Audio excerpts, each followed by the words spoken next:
दोस्तों, आप सबको महाशिवरात्रि की हार्दिक शुभकामनाएं। महाशिवरात्रि व्रत में शिवरात्रि व्रत की कथा का पाठ करना बहुत ही शुभ फलदायी माना जाता है। शिव पुराण में भी इस व्रत की महिमा बताई गई है। शिव पुराण के अनुसार जाने अनजाने में भी जो मनुष्य और जीव महाशिवरात्रि का व्रत कर लेता है वह शिव कृपा का भागी बन जाता है। इसलिए महाशिवरात्रि व्रत में शिव भक्तों को महाशिवरात्रि की इस कथा का पाठ जरूर करना चाहिए। तो चलिए हम इस व्रत कथा का श्रवण करते हैं। पौराणिक कथानुसार चित्रभानु नामक एक शिकारी था। वह शिकार करके अपने परिवार का पालन पोषण करता था।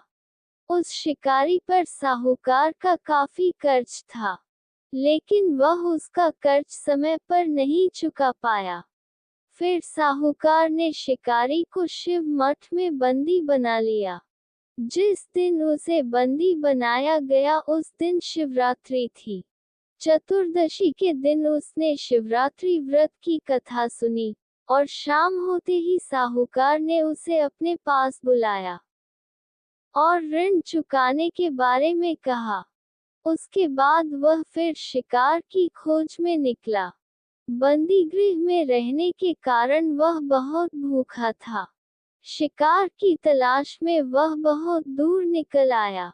अंधेरा होने पर उसने जंगल में ही रात बिताने का फैसला किया और एक पेड़ पर चढ़ गया।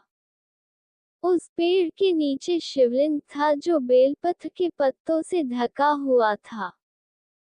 शिकारी को उसके बारे में जानकारी नहीं थी। पेड़ पर चढ़ते समय उसने जो टहनियां तोड़ी वह शिवलिंग पर गिरती रहीं। इस तरह से भूखे प्यासे रहकर शिकारी का शिवरात्रि का व्रत हो गया और शिवलिंग पर बेलपत्र भी चढ़ गए। रात के समय एक हिरनी पानी पीने तालाब पर आई। शिकारी जैसे ही उसका शिकार करने जा रहा था भी हिरनी बोली, मैं गर्भवती हूँ, शीघ्र ही प्रसव करूंगी।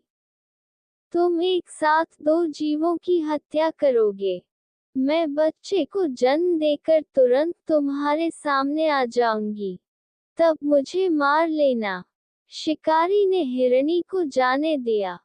इस दौरान अनजाने में कुछ बेलपत्र शिवलिंग पर गिर गए। इस तरह उसने अनजाने में प्रथम प्रहर की पूजा भी संपन्न कर ली। कुछ देर बाद एक हिरनी उधर से निकली। जैसे ही शिकारी उसे मारने के लिए धनुष बाण चढ़ाया तो हिरनी ने विनम्रतापूर्वक निवेदन किया, हे शिकारी, मैं थोड़ी देर पहले ही ऋतु से निवृत्त हुई हूँ। कामातुर विरहिणी हूँ। अपने प्रिय की तलाश में हूँ। अपनी पति से मिलकर मैं तुम्हारे पास आ जाऊंगी।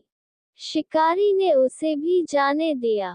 रात का आखिरी पहर बीत रहा था, तब भी कुछ बेल पत्र शिवलिंग पर जा गिरे।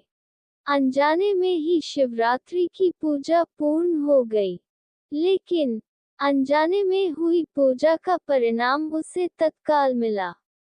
थोड़ी देर बाद हिरण और उसका परिवार शिकारी के सामने आ गया। उन सभी को देखकर शिकारी को बहुत ग्लानि हुई और उसने पूरे परिवार को जीवनदान दे दिया। अनजाने में शिवरात्रि व्रत का पालन करने पर भी शिकारी को मोक्ष की प्राप्ति हुई। जब मृत्यु काल में यमदूत जीव को ले जाने आए तो शिवगणों ने उन्हें वापस भेज दिया और उसे शिवलोक ले गए। शिवजी की कृपा से चित्रभानु अपने पिछले जन्म को याद रख पाए। शिवरात्रि के महत्व को जानकर उसका अगले जन्म में भी पालन कर पाए। शिकारी की कथानुसार महादेव तो अनजाने में किए गए व्रत का भी फल दे देते हैं। कथा यही समाप्त हुई। प्रेम से बोलिए हर हर महादेव।